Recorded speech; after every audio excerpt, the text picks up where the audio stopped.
भारतीय राज्यघटनेचे शिल्पकार, महामानव, बोधिसत्व, भारतरत्न डॉक्टर बाबासाहेब आंबेडकर यांच्याविषयी ह्या व्हिडिओमध्ये खूप छान माहिती आहे. तरी सर्व मित्रांनी हा व्हिडिओ जास्तीत जास्त शेअर करावा आपल्या मित्रांना, जेणेकरून डॉक्टर बाबासाहेब आंबेडकर यांच्याविषयी माहिती सर्वांना मिळेल. जय भीम, नमो बुद्धाय.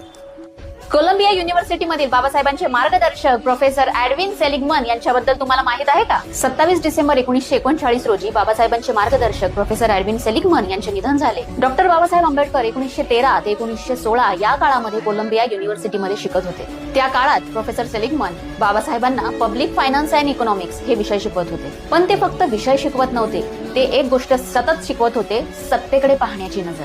बाबासाहेबांनी ब्रिटिश भारताच्या अर्थव्यवस्थेवर संशोधन सुरू केलं. तेव्हा सेलिग्मन म्हणाले होते, don't trust public figure blindly, find what they hide.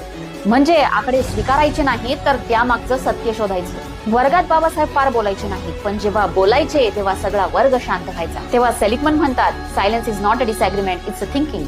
एकदा बाबासाहेबांचा अमेरिकेत राहण्याचा विषय निघाला. तेव्हा सेलिग्मनांनी स्पष्ट सांगितलं, if you stay here you will be the great economist, if you go back you will change the society. Babasaheb परत भारतात आले. त्यांनी समाजाचंच नाही तर देशाचं भविष्य बदललं. 27 डिसेंबर प्रोफेसर सेलिग्मन यांचा स्मृती दिन.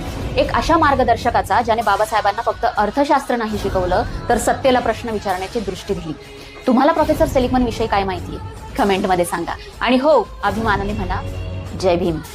लिंकन, मंडेला, मार्क्स हे सगळे जग बदलणारे महान व्यक्ती होते. लिंकन यांनी गुलामगिरी विरुद्ध लढा दिला. मंडेला यांनी वर्णभेदाविरुद्ध संघर्ष केला. मार्क्स यांनी शोषणाविरुद्ध विचार दिले.